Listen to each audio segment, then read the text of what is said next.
Can you guys hear me? This is Chris. I can. Thanks, Chris. So Bart, you have the controls, so you're going to have to release the desktop so that I can share mine. How? I'm not sure how. Yeah, I'm not sure either. This is the same problem we run into every week. Whoever logs on first has control of the desktop, and they have to pass it to me somehow. I'm not sure how. Okay. Yep, thanks. I'll get it all for so bad. I need to mute myself. I need to mute myself.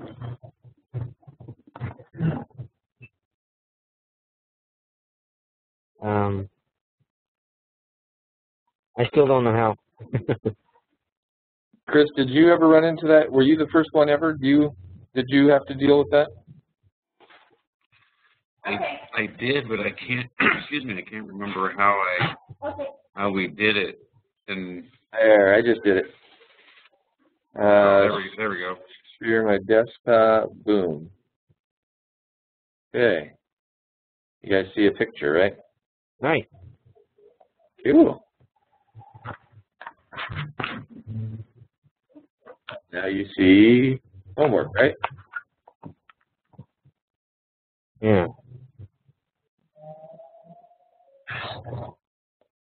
Okay, we will wait and see. Uh-oh, give me my mouse back.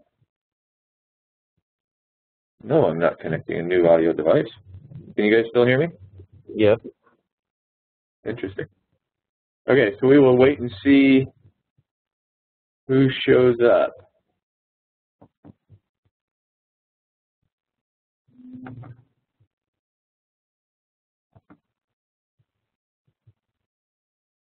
We got 2 more minutes, so.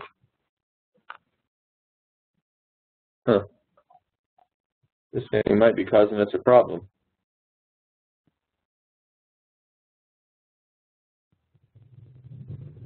I sure would have expected more than 3 people.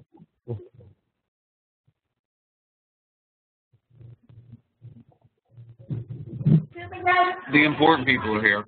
That's right. That's the important thing.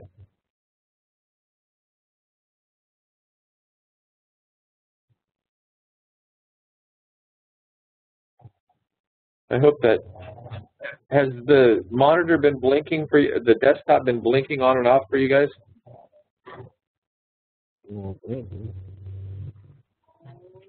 Keeps giving me an error on my end, locking up and then restarting. I can see it on mine, just not. I can only see it on half my screen. Let me stop sharing and restart. Share my desktop. Try that again.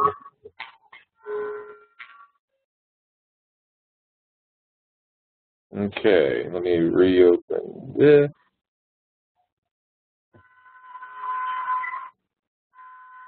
And there. Okay, you can see that again, the homework? Yeah.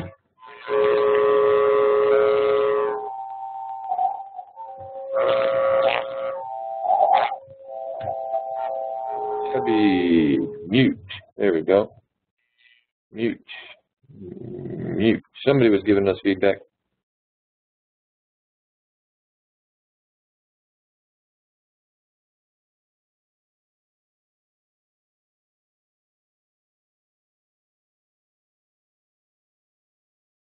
Okay, I'm going to go ahead and start. It's 7 o'clock. If anybody else is coming, they'll just have to jump in. Okay, we ready to go? Yes. Okay, so I'm going to start just like on the normal classroom lectures. I'm going to go through the homework, start with Chapter 9, race through this as fast as I can. Chapter 9 and Chapter 10 homework, and then Chapter 11 and 12 I will lecture on. Let me prop up Beacon Learning. You guys can see Beacon Learning now, right? Yep. Okay, so I'm going to scroll down. I have opened up, so here is the beginning of this week, the 5th and the the 5th through the 11th. Here's the new Chapter 11 and Chapter 12 that we'll be covering tonight. Less homework for both of those two chapters. Hope you guys like that. And then I opened up, you can see these are the black fonts versus the gray fonts. I opened up these items that we're going to be going over tonight in addition to the homework. We'll go over the homework for Chapter 9 and Chapter 10. So I'm going to start with Chapter 9, and you guys jump in and stop me if you have any questions. Otherwise, I'm just going to sail right through it. You can see this. Is this large enough font for you guys to be able to see?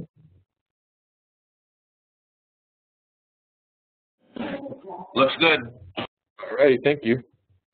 Okay, so over here you can see the 1 through 7, 1, 3, 5, and 7 should be the relatively simple ones, and then the 25 through 37 will be the harder versions of these. So if you, obviously I would have expected these to be a little simpler. There's multiple ways to solve them. I am going to demonstrate from the solution guide, obviously, the mathematical way. There's also down here the table lookup way, and I'll speak to those slightly too. We'll start with the mathematical way. So I want to know the future value of an investment after 1 year. And it tells you right there what the first step is. So $3,000 for 3 years at 12% interest. After the first year, it's 12% more. Who's giving me feedback? Marcia, is that you? No. Oh, I just lost my monitor again. Okay. So 3,360, that's 12% more than you started with at the beginning of the time period. At the end of the second year, it's 12% more than you had at the end of the first time period. So 3,360 times plus 12% more gives you 3,763. After the third year, you're going to increase it by 12% again to come up with 4014.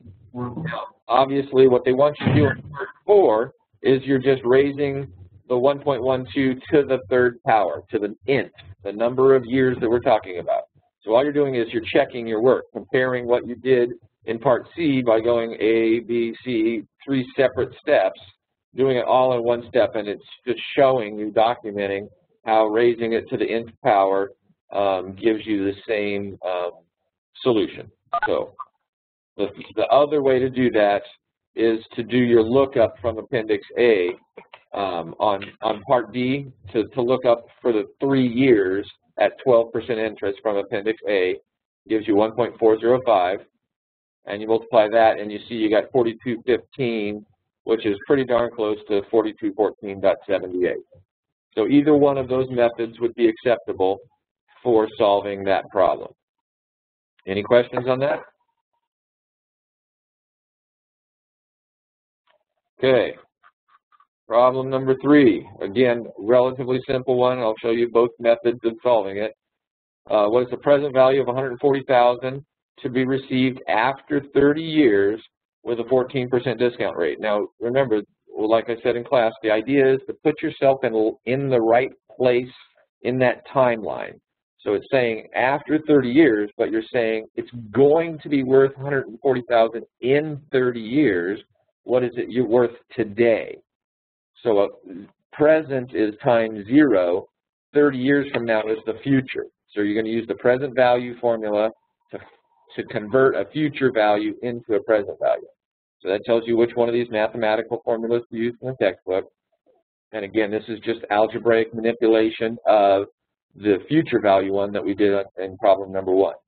So you take your 140,000 and divide it by 1.14 to the 30th. That's the 30 years that we're talking about. And then the question was that going to be enough to buy a $2,900 concert ticket? Now, I don't know which one of you guys goes to $2,900 concerts, but as your financial counselor, I would recommend that you choose another, use of your entertainment dollars. Anyway. What if it's the Stones, though? What if it's the Stones? I definitely recommend that you use your entertainment dollars differently and choose better music. Ooh, ouch. Okay, so obviously the other method is to use the appendices and look up the present value interest factor. That's what we've got right here for 14% interest over 30 time periods. And in this case, we're talking about years. Not consequential in this problem, but it will become consequential in future problems. So 30 time periods. You look that up in Appendix B, that 14% column and the 14% row in the 30 year column, then you end up with 0.02 times 140 gives you $2,800. Still not enough to buy the $2,900 concert ticket. Any questions on that one? Nope. Okay. Since Rachel's not here, you can be the spokesperson. So, if you invest $9,000 today, how much will you have in 2 years at this percent, 7 years at that percent, 25 years at that percent, and then this one compounded semi-annually, you have to remember what to do, and we'll talk about that when we get to Part D. So, again, mathematically, using the formulas, you just put in your 1.09 to the second power for Part A, 1.12, again, that's 1 plus your 12% interest, excuse me, to the second power, that's wrong. That's just a typo. That's the right number. That's the wrong, let me see. Did anybody get a different number than that? Is that the wrong, is that just a typo or did they do the math wrong? Equals future value of 0.12 times number of periods is 7, right? Times the present value was negative 9,000. Isn't that supposed to be 7 years? Is that a typo? Do you guys have the right answer in your book? Is this number right here wrong?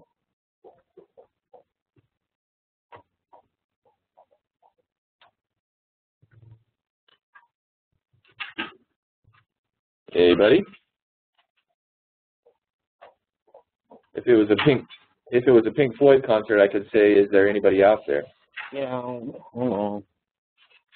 So you see what I'm asking? Here on Part B, hey, come here, monitor. There we go. Here in Part B, it says 7, cancel that.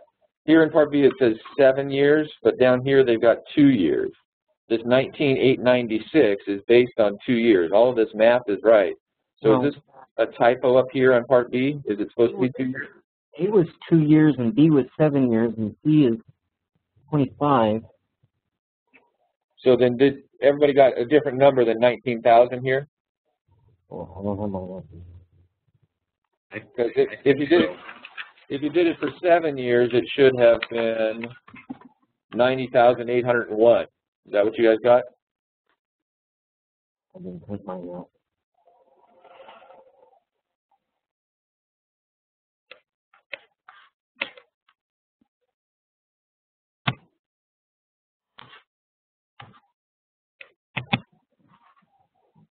Okay, I'm going to go on, assuming that you guys got 90,000 because that's what it should be if you put in 7 for the number of years right there.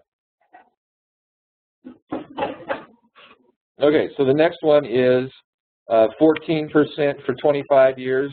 That would give you 235,000. And then the last one, you're going to do that same 25 years, 14% compounded semi-annually. So that gives you 50 time periods at 7% interest. So here you got the 7% interest for 50 periods gives you 265,000. So again, you can use Appendix A for that.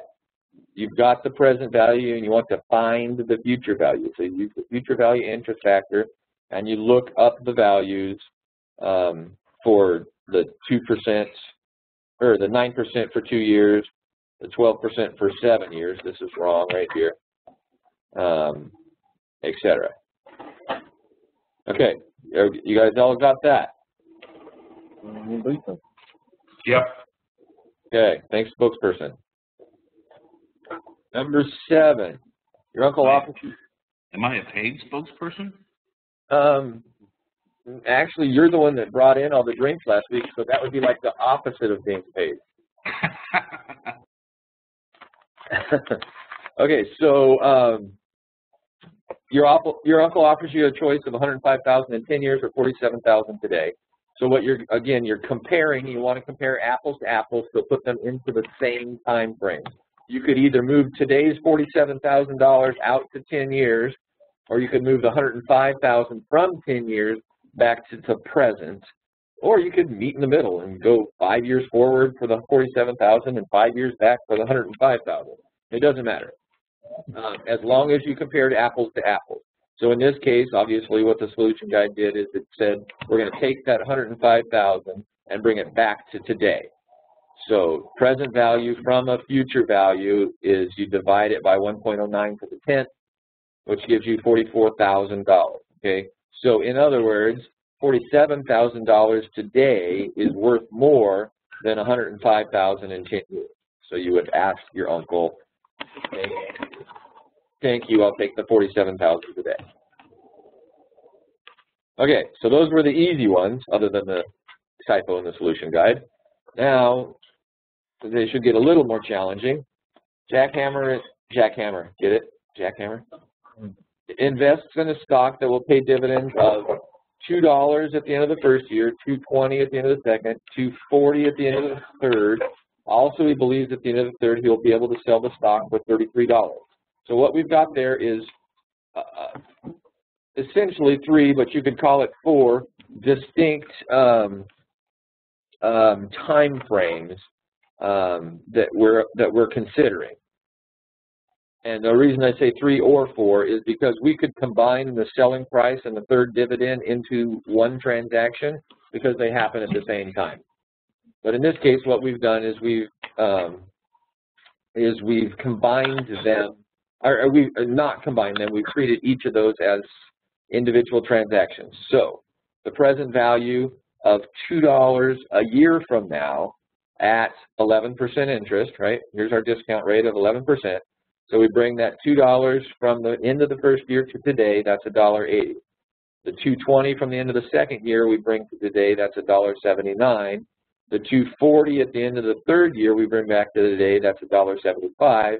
And the $33 at the end of the third year we bring back to today, that's $24.13. Sum the selling price, the first dividend, the second dividend, third dividend, and we get $29.47. That's the value that stock is going to be providing. So what is the present value of all future benefits?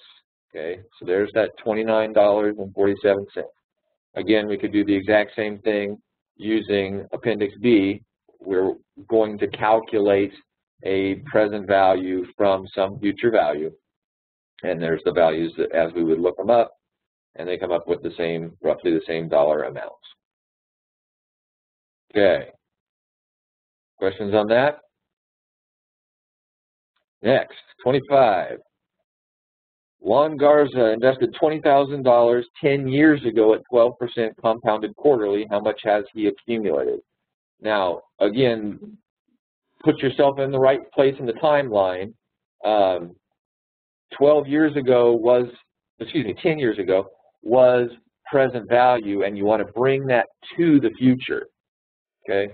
So we want to know the future value given that $20,000 of the present. We're moving ourselves to wherever we know the dollar amount. We knew the dollar amount of $20,000 10 years ago, so we're moving ourselves to that point. There's our present.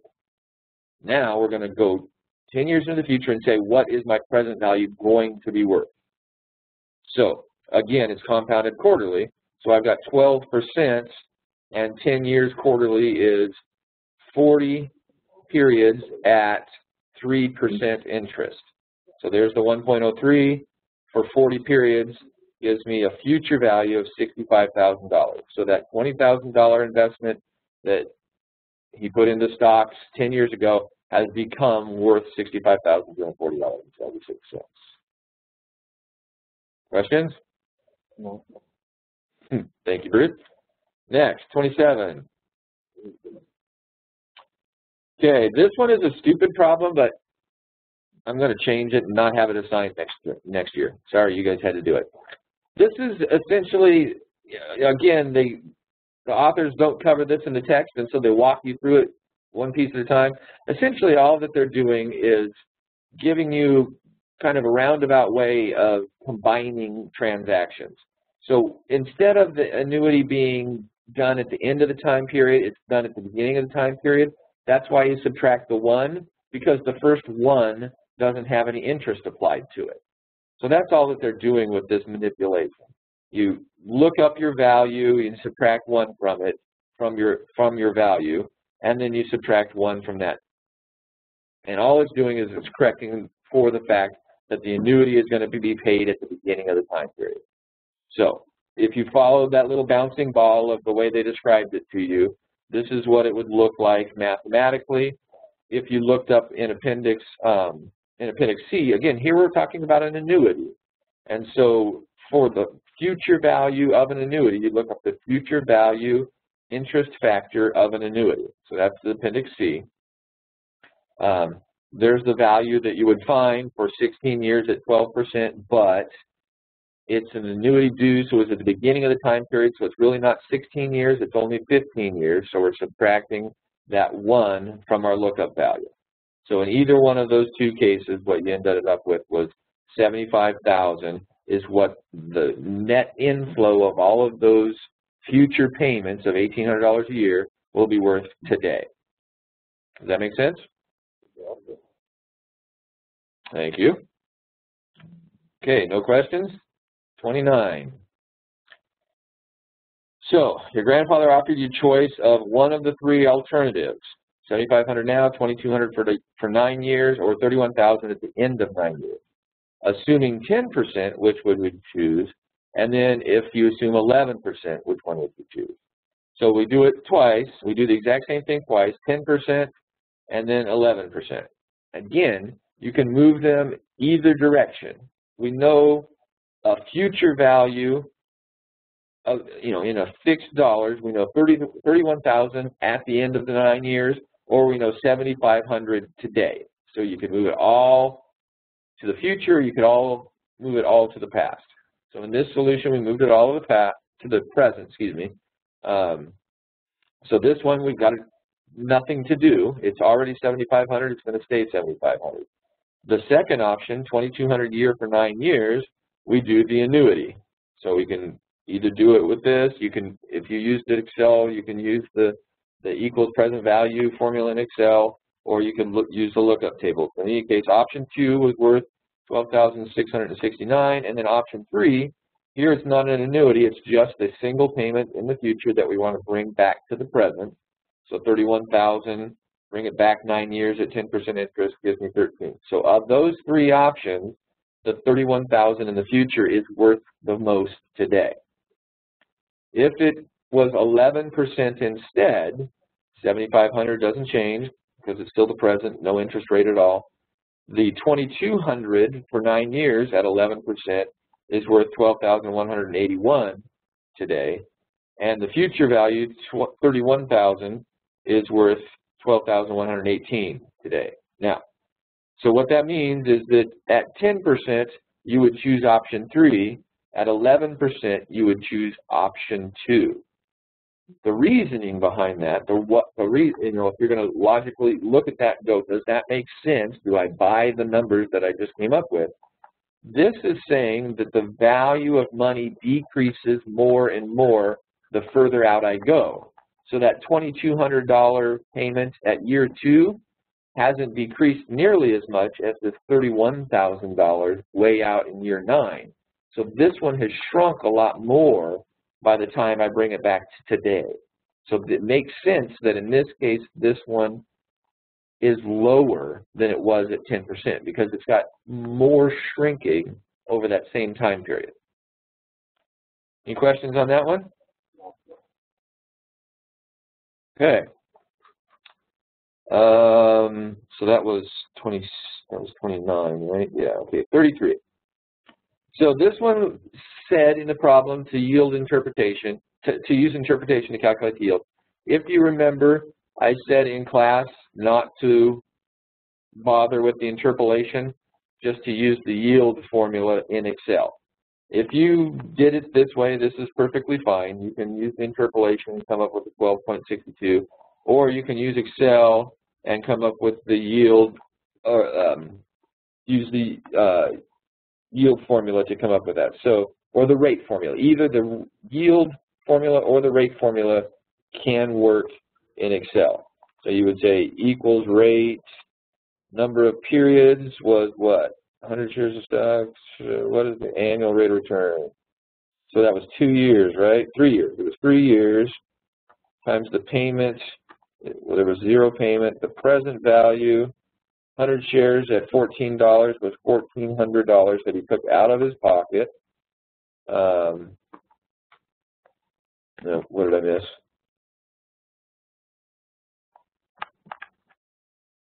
Future value. Future value. What is the annual rate of return? He sold the stock for $20 per share. Is $2,000, right? There we go. So let me add some decimal places. 12.62, 12.62. So everybody see what I did there? I used the Excel rate formula instead of going through this long interpolation. Like I said, you could certainly use this if you didn't remember that I said in class not to worry about the interpolation. Everybody got that? Any questions on that one? Did anybody? Go ahead.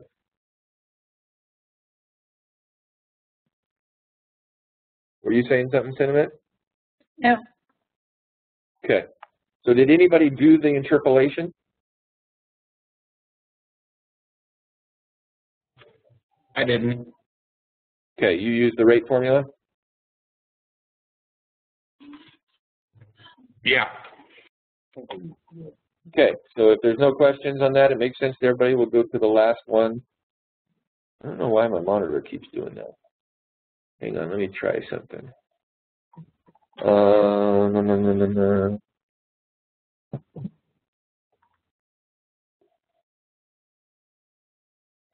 Okay, maybe that'll help. Okay, so the last one is 37. And you wish to retire in 14 years. So I know some people have some issues with this one. You wish to retire in 14 years, at which time you want to have accumulated enough money to receive an annual annuity of $17,000 for 19 more years after retirement. During the period after retirement, you can earn 8% annually, while after retirement, you can earn 10% annually. What annual contributions to the retirement fund will allow you to receive the $17,000 annuity? So essentially, that retirement is being put into the timeline and dividing the timeline into two pieces. So you need to assess those two separate sections of the timeline independently. So you start with, well, what do I know? You know that you want the $17,000 annuity for 19 years. So let's start with that section of the timeline, which is the second section, post-retirement. So we've got 19 years, and we want to bring that 19 years annuity back to a present value. That tells you how many dollars you need at the moment that you retire. So I'm going to take that annuity of $17,000 a year and bring it back to the beginning of my retirement, 19 years, and find out what the present is. So I'll need $142,000 at the beginning of my retirement in order to be able to get that $17,000 a year. Now I'm done with the second section of the timeline. Now let's pay attention to the first section of the timeline. That $142,000 that was the present value for the second section of the timeline now became the future value on the first section. So the first section of the timeline is 14 years long, and it's saying at the end, I want a future value of $142,000. What annuity would I need to contribute during that 14 years to achieve $142,000? So I'm going to say, what's the future value of an annuity, or I'm going to solve for the future value of an annuity given those 14 years and that well, remember the percentage rate changes. It was 10% after I retired, 8% before I retired. So I'm going to solve for the annuity, 142,000 divided by the 8% at 14 years. Again, obviously this is the mathematical way. Gives me $5,800 per year that I need to contribute into that retirement account so that at the end of that time period, I've accumulated that $142,000 that I want to start retirement with. Obviously, the other option would be that I can use Appendix D to figure out the present value of the annuity for the second section of the timeline. That's where this $142,000 came from. I looked up the 10% over 19 years, got this interest factor times the $17,000 I wanted. That's what I need to start my retirement account with, $142,000. Then I'm using Appendix C in this case because I want to know the future value of an annuity for the first section of the timeline. Is everybody following this first and second section? No. Now you are? It didn't make sense before, but it does now? Yeah. Well, that's good. That means you're learning.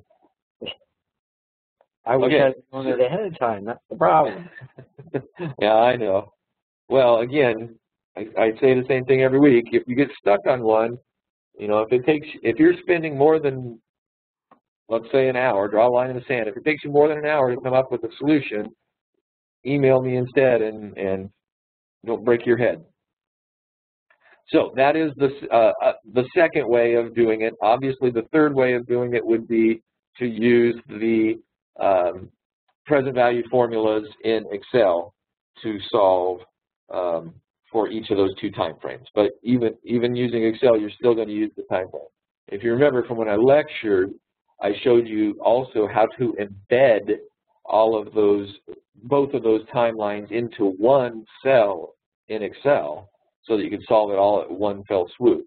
You can certainly do that as well. But again, the key to this problem is to identify what knowns we have and how to address the unknowns one step at a time. Okay, any questions on Chapter 9? No. Okay, that one's done. We'll go on to Chapter 10. Was Chapter 10 harder for you guys, do you think, or easier? About the same. That's the same? Okay, Chapter 10. Again, the first couple problems should have been a little bit easier than the rest of them. We got a $1,000 par value. Again, that's the face value of the bond at 8% interest. Okay, that's how much the bond is paying. The bonds will mature in 25 years. Compute the current price if the present yield to maturity is 7, 10, or 13. The yield to maturity is essentially the time value of money that we were talking about from Chapter 9. It's what the investor is expecting to make on his or her or their money. So for a bond, you've got two things that are happening. You've got the annuity that it's paying you, and you've got the future face value of the bond that you're going to receive at the end of the time period. So for each of these three, 7%, 10%, 13% time values of money, you have to compute both of those cash flows. So in Part A at 7%, we're going to say what is the present value of the annuity, those payments over the next 25 years. Okay, so again, the 8% interest is how much it's paying on $1,000.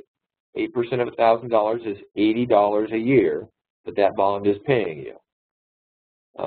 So in this case, we're using the tables to look up the present value interest factor, 25 years at time value of money, 7%.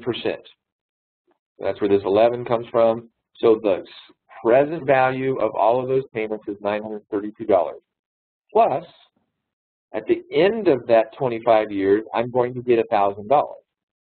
But in today's money, bring that $1,000 from the future back to today, 25 years earlier, it's only worth $184.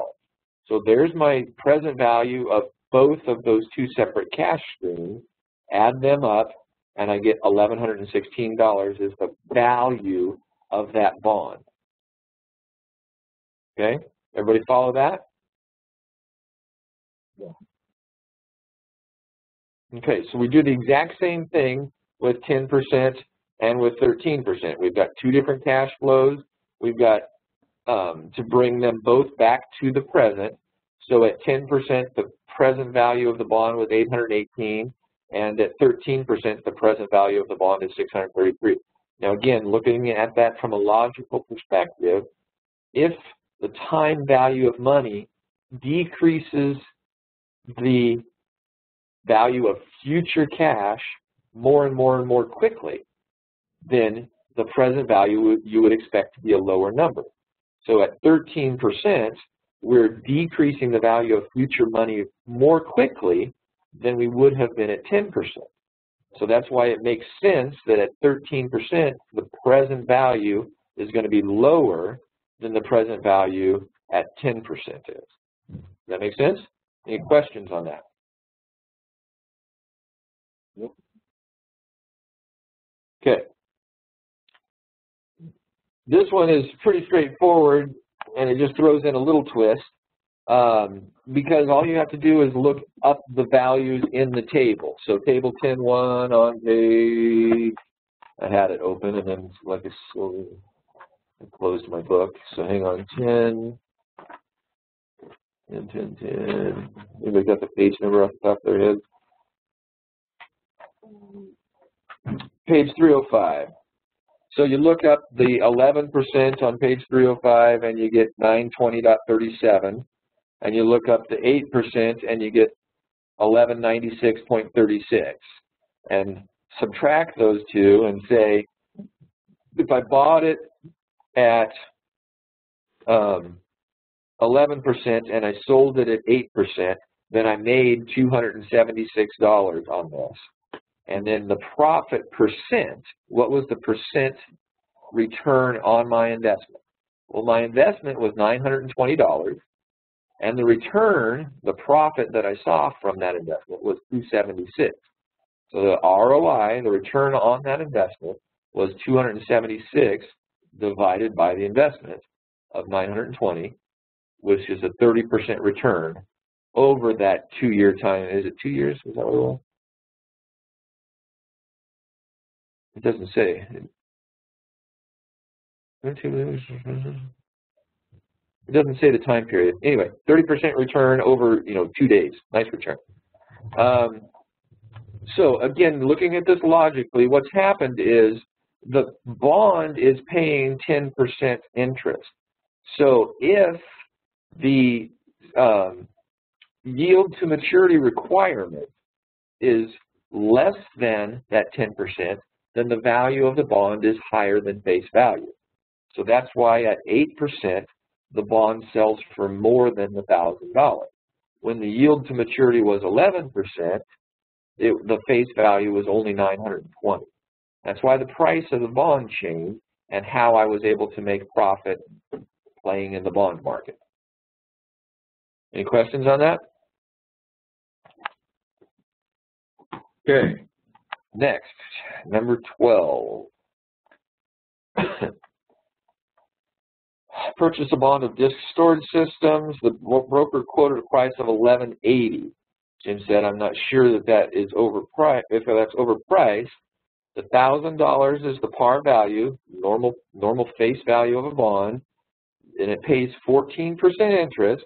So that would be $140 a year. 14% of $1,000 is $140 a year, and there's 25 years remaining. The current yield to maturity on similar bonds is 12%. So that's saying that's what I expect to make on my investment is 12%. Compute the new price of the bond and see how that compares. So this is exactly like the first problem was. I'm going to do the present value of the annuities and the present value of that future payment of the face value of the bond 25 years from now. So I take the 1,098, add the 59, and I get 1157. is the value of the bond, but my dealer was quoting me 1180. So my dealer is trying to steal money from me, which is what dealers do, which is why you guys should go into finance, because that's where all the money is. Any questions on that one? Okay, number 16. Essentially, all this is saying is my risk changed. So something was happening, and then I decided later on that the risk premium, instead of being 4%, instead of being 4% like it was right there, I've changed it to 7%. They hired a new CEO who is known for running companies into the ground. Who knows? But whatever reason, the required return on that investment went up, okay? Because it's riskier, and so for me to absorb that amount of risk, I better get a better return. Risk versus reward, remember? So with a higher risk, I better get a higher reward. So the new required rate of return, I changed that from 4 to 7, so I increased the 15 to 18. Now I've got 18 is my new yield value, and I have 15 years left on this bond. It's still paying 15%. You know, nothing changed on what the bond was paying. It's still a $1,000 bond, and it's still paying 15%. So over the next 15 years, that 15% is going to produce, or that $150 per year, is going to produce $763 in today's values when it's discounted at 18%. Same exact thing on the $1,000 15 years from now is only worth $84 today. So the new value of that bond is $847. Okay. It just went up too far. So it was $1,000 when it was issued 5 years ago. Now it's only worth $847. Any questions on that? Okay, that was 16. 18. Okay, this one said you're going to need Excel or a calculator. Okay, I did it with Excel. When I just did this previous problem, whichever one it was, I showed you the rate formula. So whatever problem that was, I threw in this rate formula and I got the 12.62. In this case, what I've done is I've put in the yield formula instead. The only real significant difference, the yield formula is set up for bonds because it allows you to look at how many times it's paid per year. That's the difference. But it also, see here under the yield, when I pop up this, yield is a number of periods. The present value is in actual dollars. The future value is in actual dollars. If I put in the yield formula equals yield, open print, and now that I put in the open print, I can hit the wizard and it pops up settlement. Okay, settlement is the securities settlement date. So here I actually can put in a date. Maturity is an actual date.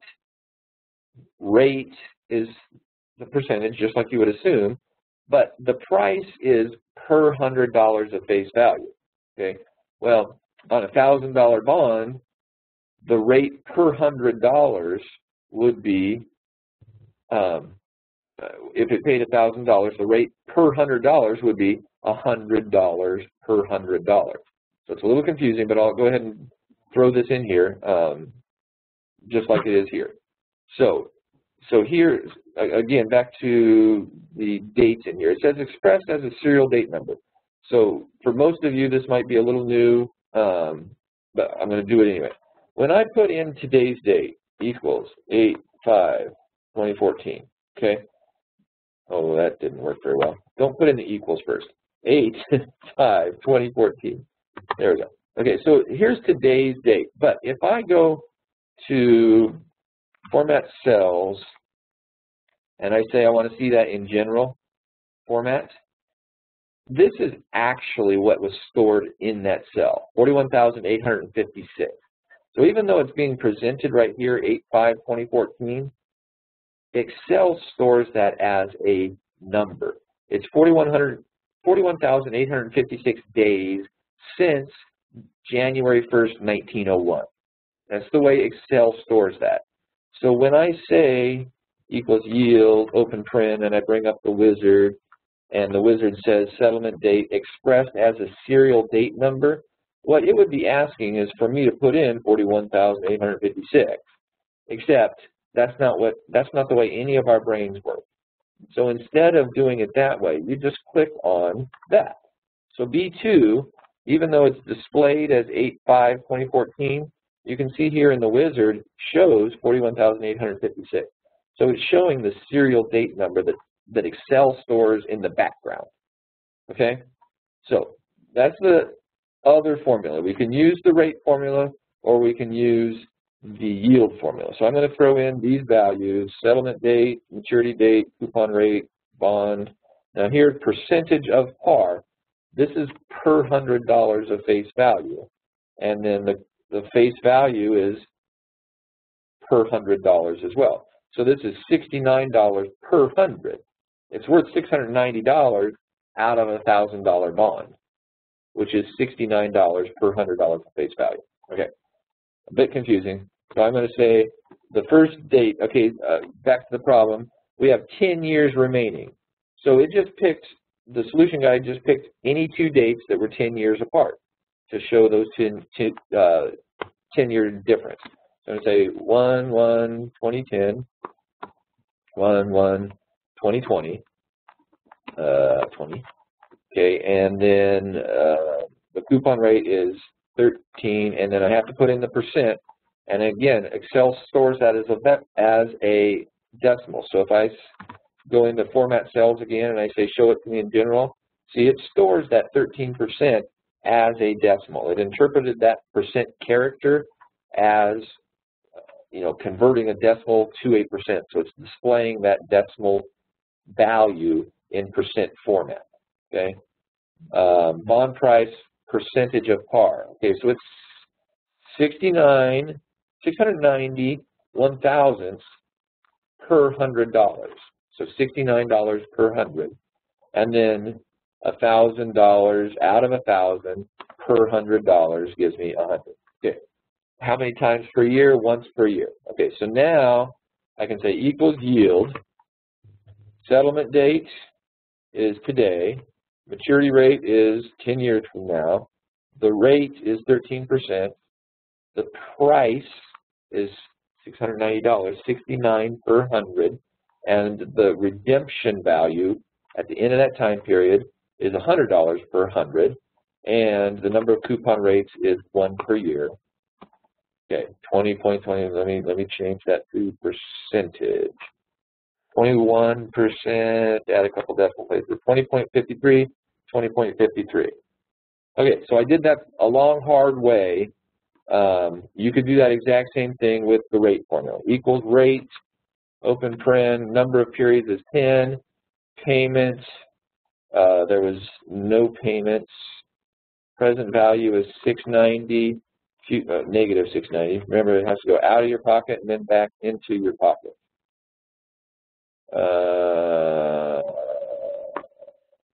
That didn't work. What did I miss? I missed the 13%. The 13% was the payment, which is $130. There we go. Okay, so you see what I did there? Using the rate formula, instead of having to go through all of this, the maturity date, the settlement date, or the settlement date, the maturity date, the percent that it's paying coupon per year, the present settlement price per $100, the future face value per $100, the number of coupons a year, gave me 20.53. Here I used the rate formula, 10 years, $130 a year is what it is paying me. It cost me $690 today to get it, and 10 years from now I'll get $1,000 back. That turns into 20.53% return. Okay, two different formulas that you could have used to solve this with Excel. Anybody have any questions on that? Anybody tried a different way and you had issues? But, or do you not understand what I did right here solving it?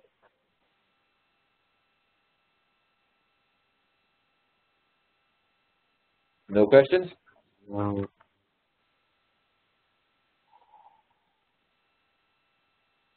Was that a no? I missed that. Yeah, it was a no. I had troubles with that one too. Does it make sense now, though? Somewhat. It's I'm still not quite sure how you ended up with 69 out of 690, but I understand that it's what worked. So. Well, let me restate that again because it is a little confusing. Well, and the way Excel's formula looks at this, and let me bring up the formula wizard again. The price right here is per $100 of face value. So today I'm paying $690 for a $1,000 face value bond. But I want to know how much I'm paying per $100 of face value. So essentially, if it's a $1,000 face value bond and I want to know what it is for a $100 face value, I'm just taking 10 off of the value of the bond to go from 1,000 to 100. So I'm going to take 10 off of the price to go from 690 to 69.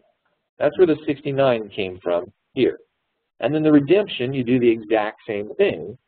It's per $100 of face value. It's a $1,000 face value bond. I'm going to take 10 off of that to say per $100 worth of value, and they're going to give me $1,000 in the future, 10 years from now, for that, and I want to know what that is per $100, so I'm going to take 10 off of that. So that's where this $100 comes from as well. Mm. So for whatever reason, Excel's definition in the yield function is per $100. I can keep trying to highlight that, per $100 of face value. So that's why you have to do that little mental gyration to turn the 690 into 6090, into 69, and turn the $1,000 into 100. It's just because that's the way Excel is expecting to see those two in this particular function. Understood. Okay. Okay, beat that one, just not. Next, 22. That one was a little complicated, I think. But in either case, this was the perfect one to use that spreadsheet that I gave you that had all of the Excel financial formulas in it. You know, and I had gone over the rate formula last week in class, so that was the one you needed to be able to solve this. Okay, 2 more to go. You're called in to appraise the bonds for this clothing store. It's a $1,000 par value, quoted interest rate of 10%, paid semi-annually. Okay, so 10% per year would be $100, but it's being paid semi-annually. So your annuity is $50 for each payment.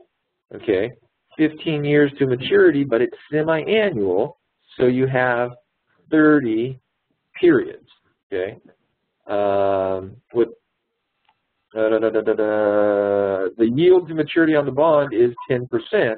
That's what this time value is, but we're looking at it semi-annually again, so I've got to divide the interest rate in half.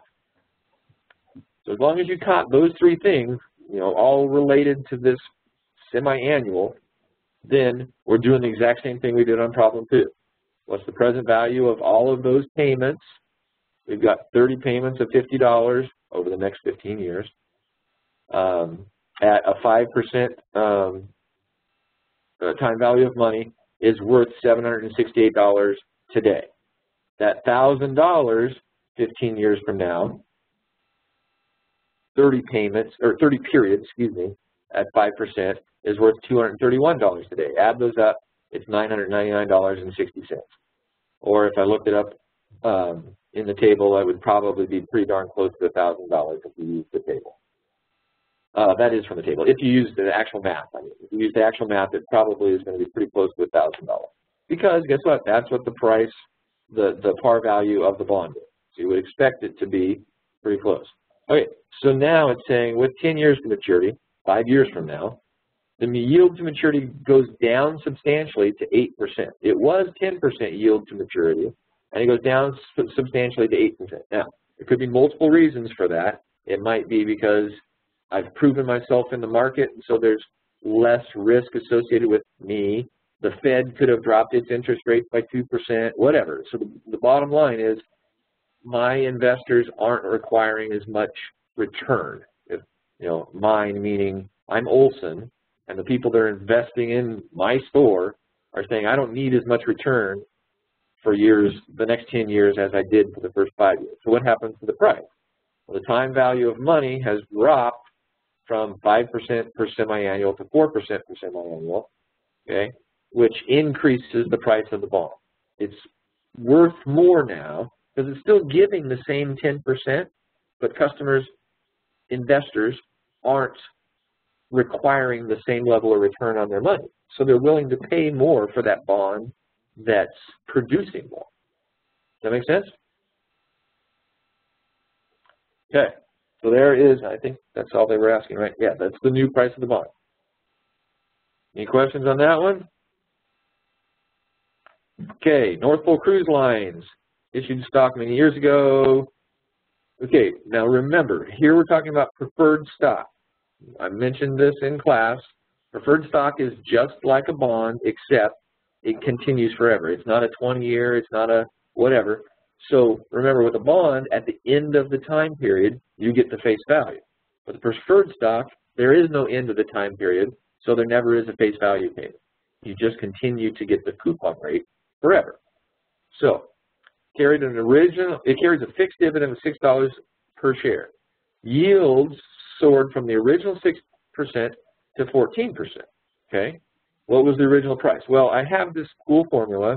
We want to know the price given a certain dividend and a certain yield. So at $6 per year dividend and at 6% was the original yield, the price originally was $100. 6 divided by 0.06, $6 divided by 6% interest, gave me $100 is what it was originally. Now it's yielding 14%, so the current value is 42%.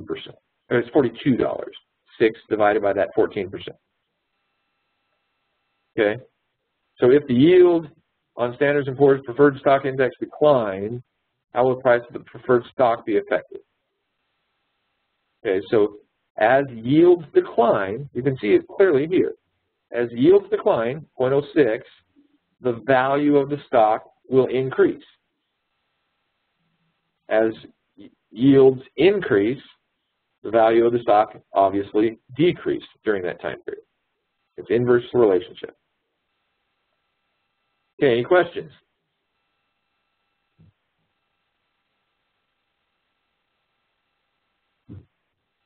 All right. All good. Okay, thank you. All right, so we're done with chapters 9 and 10. We're going to look quickly, as quickly as I can anyway, at 11 and 12. Again, just like last week on chapter 10, I'm going to leave this open just in case I need it. I'm going to give you, I'm going to go back to Beacon Learning. I'm going to give you 2 different versions of the PowerPoint. I'm going to go over my PowerPoints and give you the publisher's PowerPoints. Mine are shorter and more directly relate to the problems that you're going to need to solve.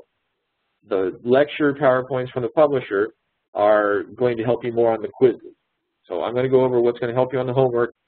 The publisher stuff is more representative of reading the entire chapter, which you'll need to do, obviously, for the quiz, so you can review those on your own. Okay, so chapter 11. Excuse me. So I left this in here to, oops, that's not what I wanted to do. That's what I wanted. I harped a bit on this last week in class about how to solve, how to put your mind into the mode to solve difficult problems. What is it that you know, and how do we get to where we want to go from what we're given? Okay, so word problems, a lot of people hated math from, second grade on. A lot of people learned to hate math when they got into calculus. But in either case, a lot of people have always had problems with word problems. So these are just my, these are just my little ideas. If you find yourself getting stuck on word problems, analyze one piece of information at a time. What information was I given, and where am I, what do I have, and where am I trying to go with it? Then, in the book, which tools do I have that have, or which tools do I have that have, yes, those factors, what I was given and where I want to go. And maybe it's a two-step process, just like that retirement question in Chapter 9. Maybe it's a two-step process, so I need to look at two different tools, two different formulas to be able to get where I want to go from what I'm given. So I want to just leave that in there to keep harping on being methodical about what pieces of information can I glean from that word problem. Don't get lost in all of the nouns and pronouns and verbs. Look at the numbers and say what information is hidden around in this word problem that I can pull out and help me to find out what I have, and I know where I want to go. So anyway, I'm leaving that in there just to hopefully give you guys encouragement on that. So Chapter 11, the cost of capital. Essentially all we're doing is we're looking at the flip side of Chapter 10. Chapter 10 was the heads of the coin, which is how much am I going to make by investing in your company. Chapter 11 is the tail side of that coin, which is now I'm the company. How much is it going to cost me to service the debt that I'm buying from you? You're making money by investing in me. How much is it costing me to service that debt? So I've got a few ways of doing it. Debt, meaning bonds, preferred stock, common equity, and then the last thing is a weighted cost structure where I can fund my capital in any combination of those three things, debt, preferred stock, and common equity. What if I do a percentage of it this way and that way and that way? Then what's my average cost of capital? Okay, so that's the basics of this chapter. Again, a company can mix the sources of capital as their financial manager determines to be the most effective way. So it's not always going to be either this or that. Okay. Now I mentioned this one last week when we were talking about the cost, Chapter 10. I showed you this exact same formula, and then I said, but don't worry about it, because this is exactly where you'll use that rate or yield formula in Excel. So I'm going to get rid of these and zoom in on this. Okay, so here I have a $1,000 bond that yields 10.15% interest per year, 20 years left, market price $9.40. Okay, so what they're asking me is to calculate what the yield is. So I'm going to use the Excel rate formula to do that for me. So I'm going to come back over here to Excel. How much time do I have? I have 20 years. I'm going to put in 20 years. Okay, payment. 10.15% per year on a $1,000 bond. Okay, so they did the math for me right here. $101.50 is what my annual payment is. $101.50. Okay, the price is currently $940, so there's $940 coming out of my pocket. And at the end of that time period, I'm going to get $1,000 back, right? 10.9%, 10.84%. Okay, so you can see how you use Excel to do that ugly formula for you to calculate the yield. Now, again, that's what your investor, the purchaser of your debt, that's what they're getting. But that's not what it's costing you. Because remember, earnings before interest, taxes, depreciation, and amortization, interest comes out before taxes. So if my tax rate of the company is 35%, I'm saving 35% on whatever interest I'm paying out on that debt. So if I'm paying out 10.9% on that debt, I get to write that off. So that $101.50 that I'm paying off every year, I get to save 35% of that on my tax bill. So the actual cost of my debt is 35% less than that amount. Okay. So if my debt was 10.84%, I'm only actually costing the organization 65% of that, which is 7.05%. That's what my true cost of debt is to be able to pay my investor. My investor's making 10.9, but it's only costing me, the organization, 7%. Okay? And then obviously if I knew what the cost of debt was and wanted to know what the yield to my consumer or to my investor was, then I just algebraically manipulate this equation, which again, I want to mention, I've got the page numbers and the question numbers at the bottom. The page numbers correlate to edition 14, the 14th edition of the textbook. So your page numbers are going to be slightly different than that. So like it's on page, this formula, the cost of debt is on page 345. But what you need to do is look for that formula right there, somewhere around those page numbers. Okay, and then obviously that's what you would use to solve 6, 7, 8, and 12 out of the homework assignments at the end of the chapter. Again, that's not necessarily the homework assignments that have been given to you, but they will help you if there's a similar problem in your homework. Okay, so any questions so far on that cost of debt as it's derived from the yield on that debt? Cost of the organization is different. Okay. The other way, the second way of financing the organization is by selling preferred stock. Now, preferred stock is not tax deductible. It's like a payment out to the owners of the company. So that's all after taxes. Then you've got your retained earnings at the end, and some of those retained earnings go out in dividends. It's not interest that you're paying. It's your owner is taking money out of the organization after all the taxes, everything else is done.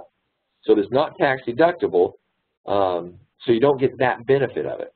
In addition, there's also a cost when you issue it. So this is exactly what we were talking about when in Chapter 8 about you walk into the bank and you say, give me a $1,000 loan, and the bank says, sure, here's your $1,000, but I want you to put in a compensating balance. You have to open up an account and keep $200 in that account.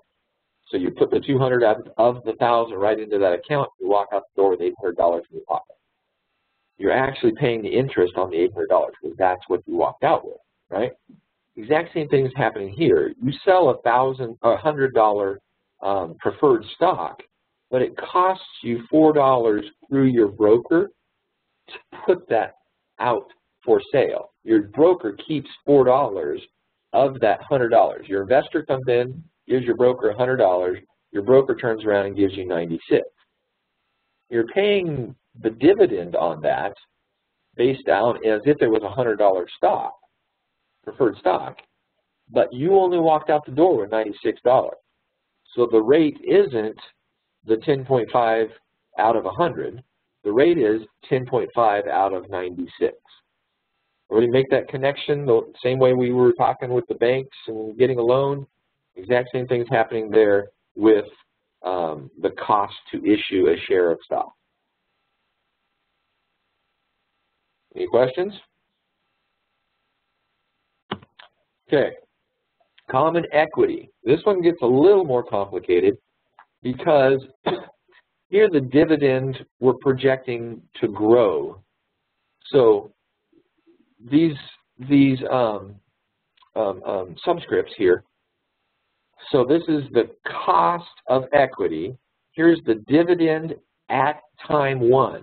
So time is what's denoted here. The end of the first year is a year from the present. Here's the price of the stock today. This is time 0. So at 0, the price is $40. At a year from now, the dividend would be $2, okay? And then, in addition to that, the dividend we're projecting to grow from year to year to year. So what's the cost of common equity, which is common stock instead of preferred stock? So the $2 is what I'm paying a year from now. The price is still, is how much did I get from that person? Well, I got it today, and it was $40. A year from now, it's going to be $2 that I pay. I still only had that $40. Okay, it was today's dollars, I had $40. So 2 divided by the 40 gives me a 5% is what I'm paying in year 1, plus 7% constant growth. Means that the equity is going to cost me 12%. Okay? However, just like preferred stock, I have to take out the float. I didn't get all $40 of that. My broker kept $4 of it and gave me $36. So I'm paying $2 out of $36 that I received. So it's 5.6% actually, plus the 7% annual growth. So it's costing me 12.6% annual percentage rate to have that equity. That's how much it's costing me, the organization, to fund my operations with equity. So again, I can compare. It was 12.6% there. It was 10.94% with preferred stock, and it was 10.77. No, excuse me. It was 7% with issuing a bond. So 7% with debt, 10.94% with preferred stock, 12.6% with common equity. So you go, well, let's see, which one's going to cost me the least? I'll finance the entire thing with debt. The problem with that is you can't finance with debt. So I want to start a new business. I've got 2 pennies that I can rub together, and I go to the bank and I say, I want to finance my whole investment with debt because it's the cheapest way, so can I have $1 million, please? And they say, no, you can't finance such a large percentage of your organization with debt. You have to also have equity. So just because one of them is the cheapest doesn't mean that you can put all of your eggs into that basket. You have to have some balance. But when you're looking at all those 3 options, you can see which one is going to be the most profitable, the most return on that money. And then we'll get more into that when we get to the weighted stock in a couple of slides. Okay, so that was the 12.6% for the common equity. Here's where it even gets more complicated. P0 is the present. If I want to know what I'm going to be paying at time D1 a year from now, I'm forecasting it. Now, on the last slide here, on this one, when I said $2, I might have been guessing, or I might have just said I'm making $2 dividend. The problem with that is, what happens if, you know, let's see,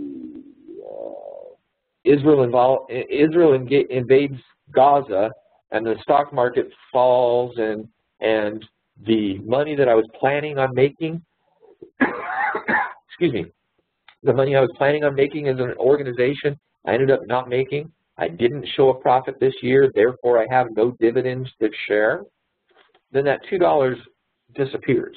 So I'm shaking my magic 8 ball and trying to predict what my cost of equity is going to be, not really knowing for sure what my dividend is going to be at the end of the year. So what I'm going to try to do here on this slide is I'm going to try to predict the future using a tool. Instead of just guessing, which is what I did on the last page when I said $2, now I'm going to use a tool. I'm going to say my earnings per share grew from 50 cents to 50 cents to $1 over the last 5 years, okay? So I can estimate how much it grows each of those years. So it went from 50 up to $1, so the present value is $1. Excuse me, the present value, again, put yourself in the right place on the timeline. The present value was 50 cents, and it grew to $1 over a 6-year time period, from time 0 through the end of time 5. So there, all I've done is I've taken the future value equals present value times future value interest factor, and I've solved for the future value interest factor. The future value interest factor is 2. That's what it took to get from 0.05 to 1. I had to multiply the 0.05, the present value, times 2 to get to this future value. So then I look up in the table at the back of the book, look up 2 for n equals 6, and I get the percentage is 15%. So my dividend has grown at 15% on average over the last 5 years. So I'm going to calculate next year from this year. Well, it was $1 was what my earnings per share was this year. Next year, I'm predicting that it's going to go up 15%. That sounds a little more scientific than just guessing $2, okay? So I'm predicting that my dollar this year is going to be $1.15 earnings per share at the end of a year from now, okay? The dividend is, now where did they didn't give us that 25%. Where did they give us that 25%? They didn't. So they just stuck this in here. So to calculate the dividends as a percentage of earnings, so earnings per share is $1.15. The dividend that this company has elected to pay is 25% of its earnings. So 3/4 of what it earns at the end of the year goes into retained earnings. 1/4 of what it earns at the end of the year, it's returning to its stockholders, okay? So each one of the stockholders is getting 1/4 of the earnings per share for every share that they own. If I own 1,000 shares, then I get 1/4 of the earnings per share times 1,000 shares. So my earnings per share was projected to be $1.15. 25% of that is 28 cents per share. Okay, that's what I'm projecting my dividend to be. Here, I was guessing that the dividend was going to be $2. Here, I'm projecting, based on these sorts of scientific calculations, I'm trying to use the past 5 years worth of history to predict what's going to happen to the dividend next year. So now I've got 28 cents, and they didn't do that. So now I've got 28 cents that I could throw into this formula.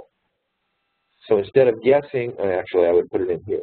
Instead of guessing $2 right there, I would say 28 cents.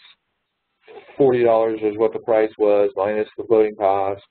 And then in this case, it was plus 15% is what it's growing. So if I did this analysis right here, then the next step would be, what's the cost of the equity of that common stock? Okay, this is important because there is a homework problem that's going to ask you to do something like this. So any questions on what we did here? It's a little convoluted, but just, again, take it one little step at a time. Follow the bouncing ball of the process. Earnings per share, we're going to eventually go from earnings per share up to dividend, and we're going to use the earnings per share to try to project what it's going to be next year. Any questions on that? Oops. Okay, no questions on that. We'll go on to the last slide from this chapter. Weighted cost structure. So essentially, the way that this one is looking at it is it's combining equity and debt. We have 3 ways that we can finance it: debt, preferred stock, and common stock. So stock and stock, those are equity. It's ownership in the organization. Debt is obviously debt. So I've got 3 different ways I could finance it. I've got a debt that would cost 6.5%. and I could invest, and I could put 20% of my capitalization into debt. My equity costs 12%. That's what my owners are expecting to make, right? They're making a risk and they expect a reward. I want 12% on my investment. And I'm going to capitalize my organization 80% equity. So 20% times 6.5 gives me 1.3. 80% times 12 gives me 9.6. Sum up those two percentages and I get 10.9% average weighted cost of financing part through debt and part through equity. So the total cost to the organization of financing it that way is 10.9. This is my golden number. For me to make profit, I need to make more than 10.9%. That will allow me to service the debt and pay back the equity, as long as I make more than the weighted average cost of that debt. So that's option A. Option B, I've got 7% debt because the bank is getting paid more for that debt. They're willing to accept a higher amount of capitalization being serviced by debt. Does that make sense? The bank, the debtor, let's assume it's a bank for now, whoever's buying my debt is saying, I'm getting a better reward, so I'm willing to take more of a risk. Okay, you're not investing as much, you're not putting as much skin in the game. The banker is saying, I'm taking more of the risk now, 40% rather than 20%, but since I'm getting more of a reward, I will accept more of the risk. Now my weighted cost of debt has changed to 10.3%. Well, why is that? Well, this went up and this went up. How did my average weighted cost of debt go down? It's because of the ratio. Here I had 80% of it at 12%. Now I only have 60% of it at 12.5%. I've got more of it at a lower rate than I had before. So that's why this 10.9 went down to 10.3. Okay. Now the third option looks like this. I've got a banker that says, if you give me 9%, I'll finance 60% of your organization. Okay, so now what that means is I went out there and I tried to get Aunt Martha and Grandma and Uncle Joe to give me 60%. I tried to get 80%, nobody would give me 80%. I tried to get, so let's say it's $1 million is what I'm looking for. I have to come up with $800,000 worth of partners to start my business. And then I can go to the bank for the other $200,000. I can't find $800,000 worth of partners. Okay. Now I'm looking for $600,000 worth of partners to invest in my organization. I still can't find $600,000, but I do have $400,000 between two people. We can scrape together $400,000 and we're good to go. But they're demanding a high return on that investment. Okay, but I can also go to the bank. The third banker is saying, sure, I'll give you whatever you want up to $600,000, but it's at 9%. Okay, so what's the weighted cost of that? That's going to cost me 11.4. So if you're in the financial situation where you can assess the three options, you go, hey, I want to take the one that's lowest. This is the financial plan that I'm going to go to because it has the lowest average cost of debt. Obviously, the scenarios that I was throwing out there, there's more to it than just choosing 10.3 because it's the lowest one. What are my investment sources? What are the sources of capitalization that are available to me? I might be stuck, but at least I know what I have to make as an organization year after year to be able to service the capitalization costs to go into the business. That make sense? Any questions? Nope. Okay, so that covers most of what you'll need for the homework for Chapter 11. We'll go to Chapter 12.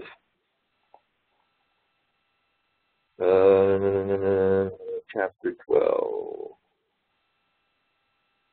Okay. So we'll talk a little bit about, well, I'm not going to tell you what we're going to talk about. We're just going to talk about it. How's that? Okay. So administratively, you have some options, obviously. of how you're going to invest, but you also have to realize that a lot of factors are going to you have to take a lot of factors into consideration. Remember the magic 8 ball.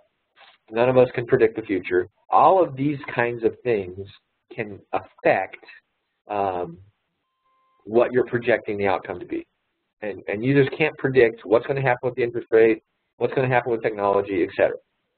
So in the decision-making process, you're going to go through this circle where you're going to search for investment opportunities, collect data, evaluate, make a decision, reevaluate, and discuss. Okay, it's just this continual process that every financial institution or financial manager should be going through. Again, hopefully the point of this course is that we're providing tools to you that maybe your competitors might not be using when you're out in the business world, and that will give you a competitive edge.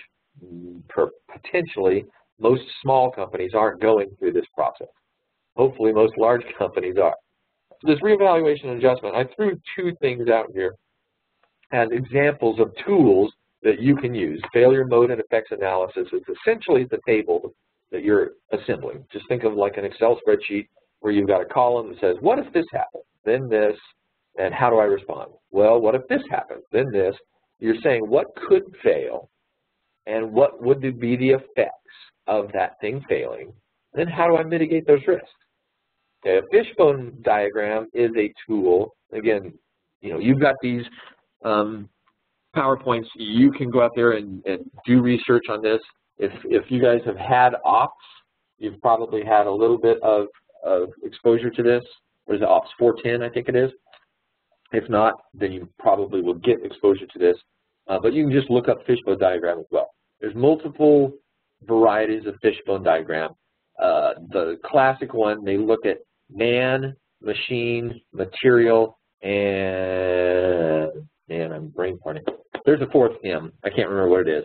And you define all of the factors that are affecting a decision to help you to make the right decision.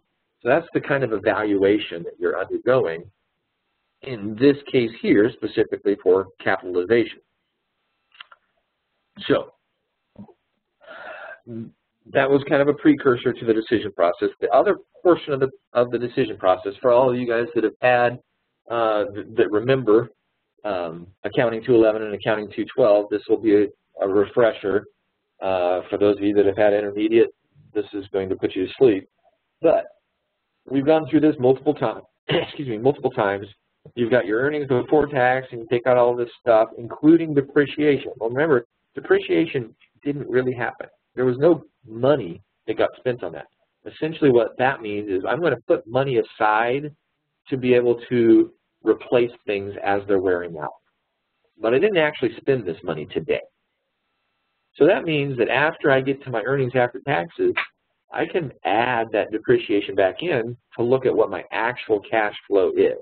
So when we're looking at an investment and I say, okay, I picked this investment and it cost me $12, and at the end of the year, that investment is going to create $14,750 worth of cash flow. Even though on the books it doesn't appear that way, from an actual measurement of the value that that investment created, I can add that cash flow back in. That's going to be useful when I'm looking at the payback comparisons of this, or this options for investments. Okay, so those, again, that's 2 pieces of information that would apply to these methods of determining whether an investment is a good investment to make. Essentially what you're really asking is the investment going to pay me back? So there's 3 basic methods that we're going to look at. The first one is the payback method. Essentially this is just a straight line that says, okay, we're going to look at these options. If I spent $10,000 today and that, buying a robot, I've spent $10,000 and bought a robot, and it's going to save me in manual labor $5,000 over the first year, $5,000 over the second year, and $2,000 over the third year. $2,000 because I had to put $3,000 into, an annual or a triannual repair on the robot, whatever. Anyway, this was what I projected. So you see, that over a 3-year time period, it paid $12,000. And I only had to pay 10 years or $10,000 to get it. So it's cash ahead. But what's happening, and let me bring up the spreadsheet that was built on. Okay, so here is that spreadsheet. So essentially what's happening is here was my initial cost, and therefore I have $10,000 to pay it off. The first year, I saved $5,000, which means I still have $5,000 to pay off.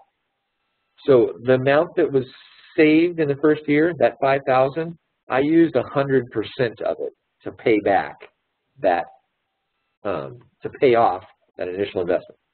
Then the second year, it saved $5,000 again. Well, when I take that $5,000 from the $5,000 I still had to pay off, now at the end of year 2, I have $0 to pay off, but I used 100% of that $5,000 to pay it off.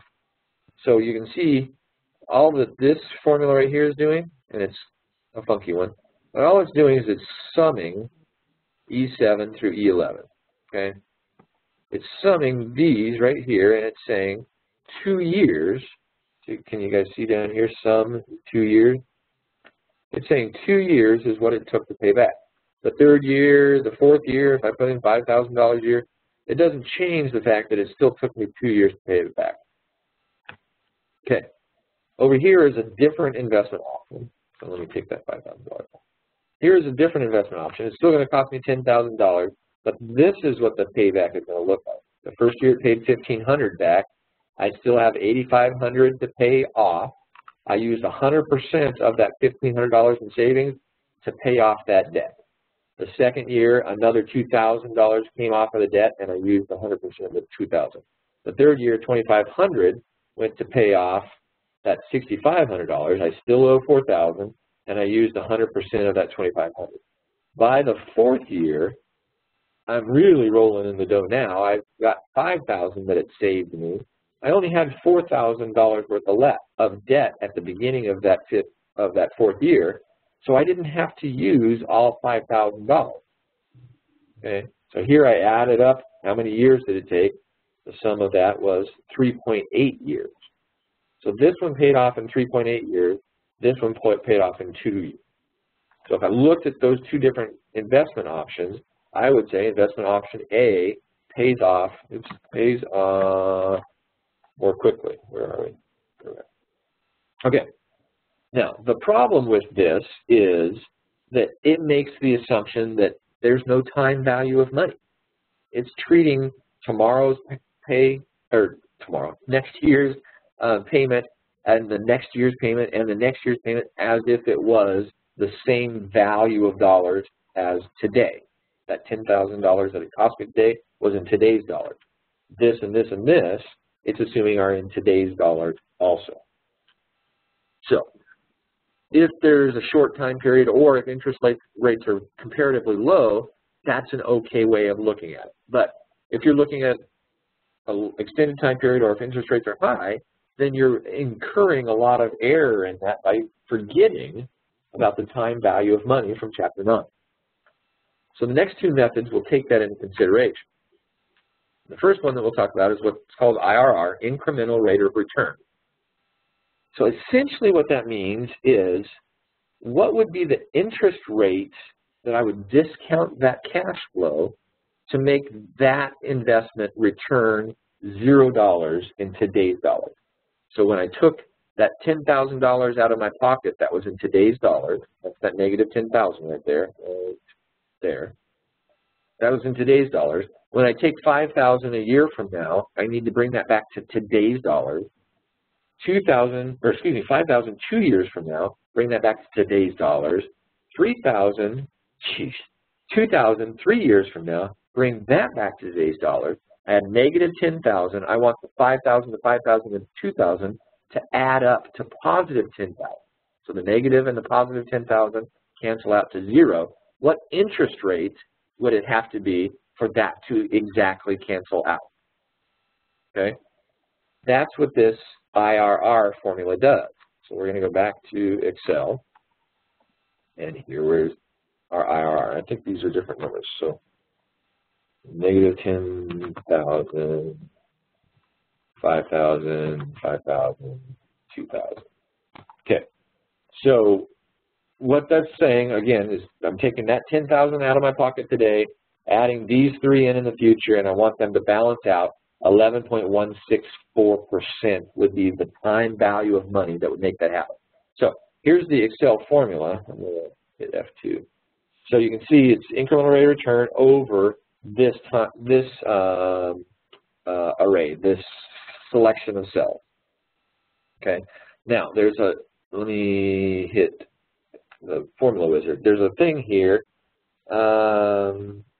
and it doesn't tell us there. So let me get help on this one. There's a requirement here on this IRR function that you have to be aware of. Values must contain at least one positive value and one negative value to calculate the internal rate of return. Remember, that's because you're taking the money out of your pocket and then you're putting the money back into your pocket. That's the assumption that Microsoft's making with these. So here I took the 10,000 out. That's the negative number. And then I'm putting it back in. I could do that in opposite orders, but they have to have opposite numbers. I could say 10,000 here. Now watch, as soon as I hit enter, I'll get an error up there. Negative 5,000, negative 5,000, negative 2,000. Okay, 11.164. Exact same thing. As long as it's going out of my pocket and coming back into my pocket, I get the same number. Okay? So what I've done here at the bottom, NPV at IRR, the second formula that we're going to talk about here in a minute is NPV. And what that means is the net present value at IRR. So at this interest rate, what's the net present value of those? It's 0. So that's meeting this definition that we have here. What would the interest rate have to be so that the project exactly pays back its cost? That's what's happening here. The project is exactly paying back its cost. So obviously your point here is I need to make better than 11% interest or 11% gains on this investment, or it's not going to pay itself off. This is the minimum amount that I have to be able to get for that thing to pay itself off. Now, if you're an organization, you probably want several percent. So you might want 16% at a minimum in order to get my required return on that investment. Okay. Again, this would be the other option that we looked at, or this wasn't the other one. But anyway, this would be another way of looking at another option. Here you got all these cash flows. Again, if you add up those cash flows, I'll just highlight this and look down here at the bottom. I made $20,000 on that $10,000 investment, but it was over a 10-year time period. So the cash, the time value of money would be 15% to make those exactly balance out. Any questions on that concept? Incremental rate of return tells me the minimum percent time value of money that I would have to have for those two to balance each other out to exactly pay itself off. Okay, there's one error, or not error, potential error in the IRR, and that's what this mirror modified incremental rate of return tries to address. The incremental rate of return makes the assumption that over whatever time period we're talking about, I'm always going to be able to invest money at that percent, that 14%, right? Well, if we're looking at a 20-year time period and it says 14%, it's probably not very likely that I'm going to be able to reinvest money at that rate every single year. So the modified incremental rate of return takes out the assumption of that it always is going to be that, and then I can essentially adjust the interest rate based on what I'm predicting the interest rates are likely to do in the future. So if I'm expecting it to drop or raise or whatever, I can modify that. So the weakness in the incremental rate of return is that it's making the assumption that that capital cost of money is available. So really what that's saying is, I'm going to buy a robot, but I have to make 14% on my money or it's not worth my time to invest, or not much worth my money to invest in the robot.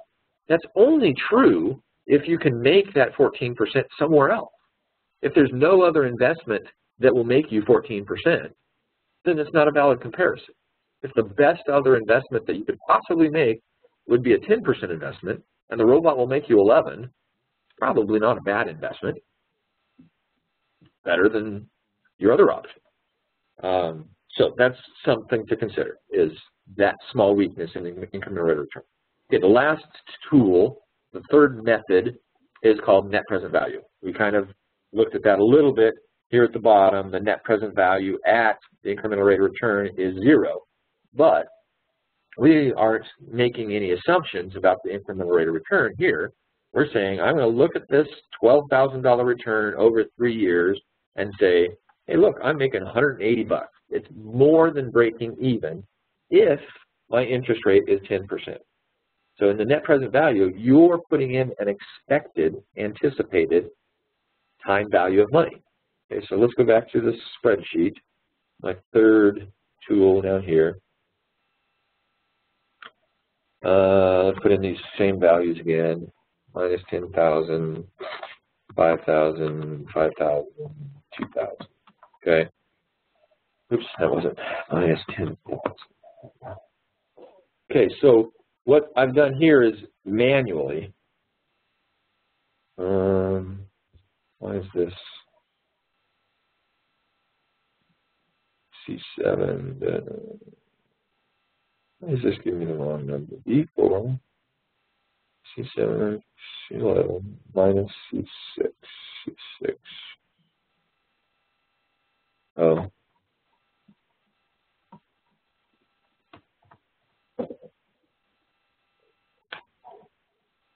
Plus C6, there we go, there. So when you guys open up the spreadsheet and start playing with it yourself, you have to fix that formula that I put in wrong. Okay, so what I've done here is I've got obviously 2 columns. The first column, I'm converting those payments to present value. I'm doing this manually, 1 step at a time. So the 10,000 is worth 10,000 because it's today. The 5,000 a year from now is really worth only $45.45. The $5,000 2 years from now, remember, this is still at 10%, so I'm using the PV formula in here. The 5,000 2 years from now is worth $41.32 in today's dollars, and the $2,000 3 years from now is worth $15.03 in today's dollars. So again, you can see what I've done here. There's the interest rate, the time value of money. That's this 10% that I've got here, and then I'm moving these back to today. The sum is, this is how much is being paid off, just like we were doing on the payback method, this one right here, when we were looking at how much is being used to pay it off. It's exactly what's happening here. So I was $10,000 in debt, and I'm taking $45.45 off of that debt. So now I owe $54.45. Take $41.32 off of that debt. I owe $13.22. Take $15.03 off of that debt. That puts me $180 into the black. Okay. So what I did here is I just said, look at the end value. This is what that E11 is just saying. What is the end value? Okay, $180. You don't have to do all that. In Excel, it gives you this cool formula that says, what's the present value of all of those? And then I'm going to subtract, or in this case add, because that was a negative number, what originally came out of my Let me try that again. Out of my pocket. Okay. So the net present value at 10% interest of these things, C7 through C11, these 3 cash flows, and then I've got to add in that $10,000. So the net present value of those 3 was $10,180, but I had to take, I have to compensate for the $10,000 that it cost me in order to get this $10,180. So the net present value was $180. Does that make sense? Any questions on that? Again, as long as this value is over 0, it means I'm making money on that. Here, on the incremental rate of return, this is saying here's the minimum amount of the time value of money that you would need in order to make money. Here, I'm saying I'm going to play around with numbers. What happens if it's 12%? Well, I'm going to lose money. I'm going to be in the hole. What if it's 9%? Well, look, I'll make 340. So you have to look at scenarios and say, what if the interest rate happens here? then what happens? What if the interest rate happens here? Then what happens? And you use those as educators to help you with your decision-making process to make sure that this is a wise investment to make. Okay, the last thing to point out here is this profitability index. I'm not sure this is talked about in the book. I've told you guys about Investopedia, right? Investopedia. Profitability index. So I'm going to say profitability index. Profitability index, complete guide. Sure, let's start there. That's not what I want. Anyway, you guys can research this if you want. Oh, here we go. Definition. There it is. Present value of future cash flows divided by your initial investment. Okay? So essentially what that's saying is, what am I making on that investment? As long as it's over 1, then I'm doing good. So here, what was that, 11.164? Yeah. See here, if I put in 11.164 as my rate, then I get exactly $0 of net present value, and my profitability index is exactly 1. This is just another method that you can use to see how you're doing. So here's my net present value of all of those 3 things.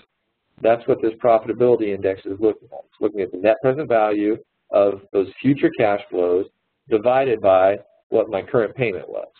And it's saying it's exactly 1. Well, I want it to be more than 1. So what happens if I do this? Look, there I'm making 3.4% profitability. I go like this, I'm making 12.08% profitability. You can do the exact same thing, just look at that 1208. That's 12.08% of my initial investment. But, you know, if my initial investment isn't a nice round number like that, and it was 76.89, it's a lot harder to look at that and say, you know, what's my return? Oh, wait, negative 76.89. It's a lot harder to look at 28.15 and see what percent did I make on that. But the profitability index looks right at that and says, look, you made 36% on that investment. Okay, let's go back to the PowerPoint. So net present value. Any questions on net present value? No. Thank you, spokesperson. Okay, the last thing to discuss is maker. I think this is the last slide. Yes, makers. And essentially, what the makers does. These are tables. Again, this is a refresher for you accountant types. The IRS publishes these tables. They update them whenever they want because it's good to be the king. And essentially what it says is this is how quickly you can write off the costs of a system. And so the asset depreciation range is what they use when they calculate the makers table, modified accelerated cost recovery system, makers, that's the way they pronounce that. So essentially what they do is, when is that asset halfway used up? If it's halfway used up in 4 years or less, then it would be a 3-year class. If it's halfway used up in 10 years or less, then it would be, or 16 years or less, then it would be a 10-year, et cetera. And what that means, I don't know, can you guys see these tiny little numbers here? It's telling you how much you can depreciate per year off of that investment. So if you spent $10,000 on something, the first year and it was a 5-year makers, the first year you could write off $200 of that. Did I say 10,000? So it would be $2,000. If it was a $1,000 investment, the first year you could write 200 of that off. The second year, oh, well, here's the example. This is the example from the book. You bought a $50,000 forklift. It's an expensive forklift. You bought a $50,000 forklift, and it is a 5-year maker. So you got 6 years, because what it does is it writes off half of that in the first year and half of it in the 6th year. So you've got 6 years to write that off. 20% the first year, 32% the second year, 19, 11, 11, and 5, 6%. Each one of those years. Well, this $50,000 asset, you can write off, you can depreciate $10,000 worth of that in the first year. 32% of that same $50,000 book value, or purchase value, you can write off the second year. So the book value after the first year is only $40,000. The book value after the second year is 40 minus 10 is 30 minus 6 is $24,000. The third year, you can write off 19% of that 50. You see what's happening. So at the end of that 6th year, using these depreciation percentage rates, I've written off all 50,000. I know that's a refresher for some of you, but for some of you, is that new? Do you have any questions about how the makers tables work? No, where would you find it? That is in the book. That particular table, I'm guessing, is somewhere around page 389, probably about 10 pages past that, probably close to page 399. Let's see.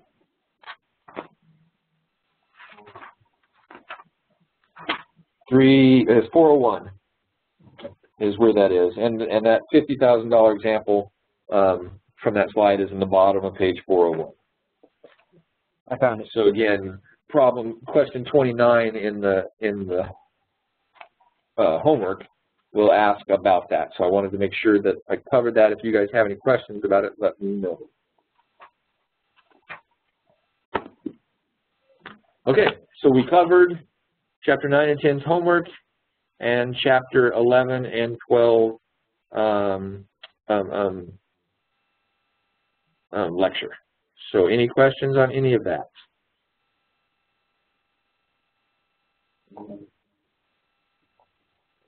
Okay, so if you don't have any questions, then we will reconvene next Tuesday in class. Hopefully I get to see everybody there. So you guys have a good day. Thank you for your attention. If you get stuck on the homework, please do email me. I try to get back as quickly as I can. I don't always, but I appreciate it. Thank you. Have a good night. Good night. Thanks. Bye. Good evening.